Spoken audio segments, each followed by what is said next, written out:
Help me hit 7,000 subscribers. Support the video with a like and share your thoughts in the comments. I read everyone, thank you. I never imagined a single comment could break something so fundamental. My name is Clara, and my husband, Jasper, has always been the quiet, steady type. The kind of man who doesn't need to shout to be heard. We met in college. He was the kind of guy everyone trusted instantly. The one who'd stay late helping a friend, fixing things that didn't even belong to him. I admired that about him. I still do. We've been married for 7 years, and for the most part, life has been easy. Comfortable, predictable, full of laughter and small shared moments. Cooking dinner together on Sundays, debating whether to binge the latest series, laughing over inside jokes only we understand. I always thought that our intimacy, our connection, was solid because we had grown together slowly, in a way that felt safe and permanent. But something changed a few months ago. I can't pinpoint the exact moment, the small thread in the tapestry of our marriage that started to unravel. Maybe it was stress from work. Jasper works long hours as a landscape architect, and I run my own online boutique. Or maybe it was me, tired of the routine, restless, craving a thrill that our quiet life didn't provide. Whatever it was, it crept in slowly, unnoticed until it was too late. It happened on a Tuesday evening, after a long day that left me exhausted and irritable. Jasper was in the living room, hunched over his laptop, as usual, sketching out plans for some new project. I walked past him, trying to be playful, trying to inject some spark back into our otherwise mundane week. And in a moment of careless humor, I said it. "I don't know why you even try sometimes, Jasper," I joked, though the edge in my voice betrayed me. "Honestly, maybe that's why you've never, you know." My words faltered and I laughed nervously, but the damage was already done. He froze, his eyes lifting from the laptop, and for the first time in years I saw him shut down. It's strange how fast silence can grow heavy. I expected maybe a teasing retort, a grin, a shake of the head, something to remind me that our intimacy had always been playful, loving. But nothing came. He didn't laugh, didn't shake it off, didn't even glance away. He just stared at me, and the air in the room suddenly felt thick, oppressive. I remember the rest of that night vividly. Dinner went untouched. I tried to apologize, to brush it off as a joke, but he merely nodded, barely acknowledging me. That night, I slept in the bed beside him, yet felt a chasm wide enough to swallow both of us. I reached for his hand in the dark, and he pulled away gently, almost mechanically, like a reflex. The next day, everything seemed normal on the surface. He kissed me goodbye before work, smiled faintly, and said something casual about grabbing lunch with a client. But there was a tension I couldn't ignore, a subtle coldness, a distance in his voice that hadn't been there before. He no longer asked about my day, didn't linger in the kitchen while I brewed coffee, didn't touch me in ways that felt natural. It was like a switch had flipped, and I hadn't even realized it. I tried to rationalize it. Maybe he was tired, stressed, preoccupied with work. Maybe I was overreacting. I laughed it off to myself when I told my friend Sophie about it over lunch. She looked at me seriously, her brow furrowed. "Clara, I think you hurt him," she said softly. "Really hurt him.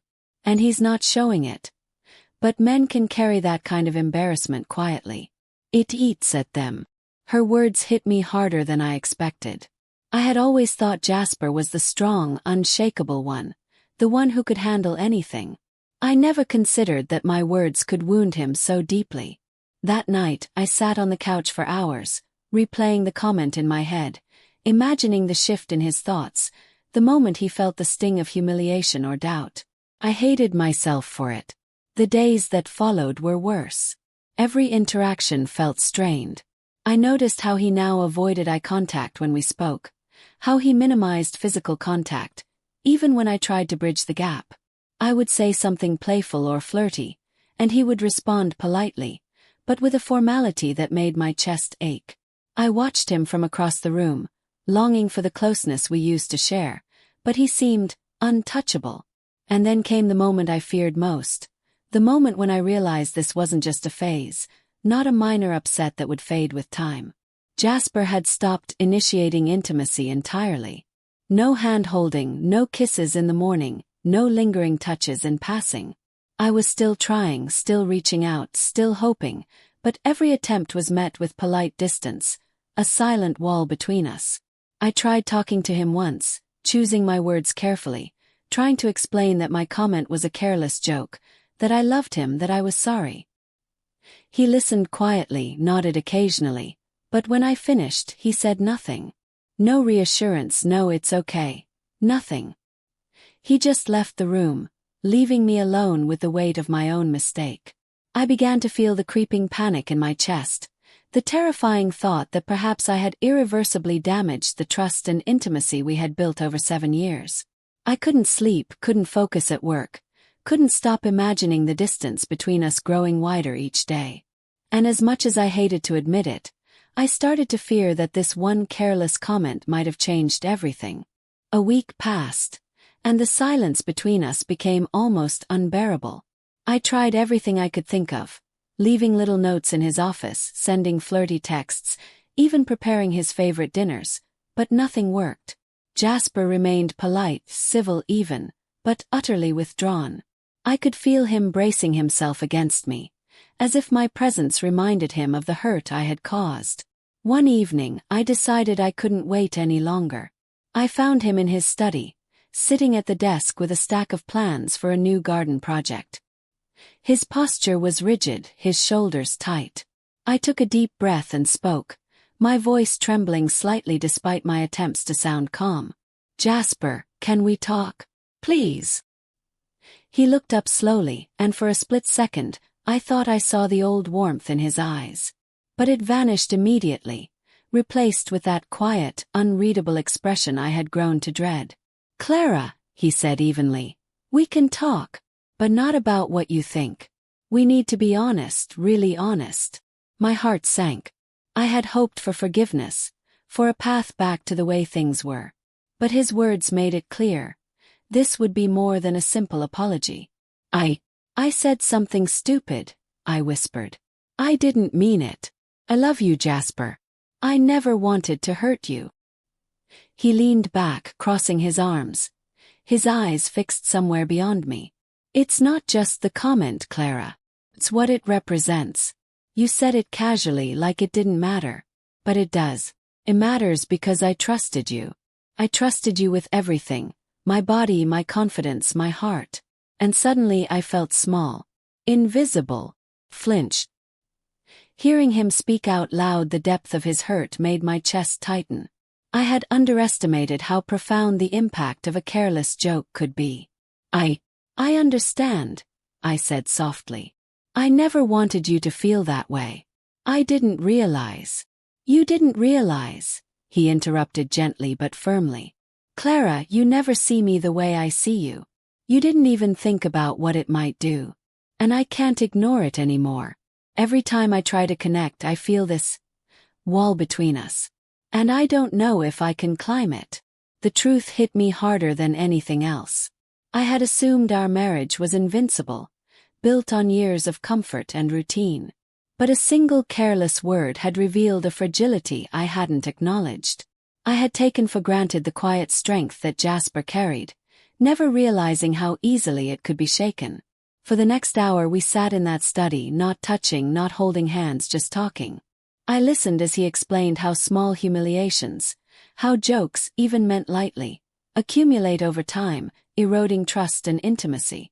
I spoke about my fear, my regret, my desperate desire to make things right. But it was clear that words alone weren't enough. Days turned into weeks, and the distance lingered. I realized that if I wanted to repair what I had broken, I would need to do more than apologize. I would need to rebuild his trust, his confidence, and his sense of security in our relationship. I had to show him, not just tell him, that I valued him, respected him, and loved him fully. Not as a joke, not as a fleeting thought, but as the man who had been my partner, my confidant, my home for 7 years. I started small. I left thoughtful notes, genuinely praising his skills, his patience, his humor. I made dinner without expecting praise, without trying to fix anything immediately, just as a quiet gesture of love. I listened more carefully than I ever had, noticing the little things, the way he laced his fingers together when thinking, The way his eyes softened when talking about his projects, the small, unspoken ways he showed me he still cared. One evening, nearly a month after that initial comment, Jasper came home from work and didn't head straight to his study. He walked into the kitchen where I was chopping vegetables and stood behind me, close enough that I could feel his presence without him touching me. "I've been thinking," he said quietly, "about us. About what happened." I froze, unsure if I was ready for his words, fearing rejection but desperately hoping for reconciliation. "I can't pretend it didn't hurt," he continued, "and I don't know if it will ever feel completely the same. But I do know this. I still love you, Clara. And I want to try. If you're willing to really see me, not just the idea of me." Tears pricked at my eyes. I turned, and for the first time in weeks, our eyes met fully. There was no pretense, no distance, just raw honesty and a fragile bridge being rebuilt between us. "I do," I whispered. "I see you, Jasper. I see you, and I love you." And in that quiet kitchen, with the scent of garlic and onions hanging in the air, I realized that intimacy isn't just about words or jokes. It's about presence, respect, and the willingness to truly see the person you promised your heart to. We didn't magically fix everything in one night. But we began to repair what had been fractured, carefully, patiently, with honesty and love guiding each step. And for the first time since that careless comment, I felt hope. Real hope.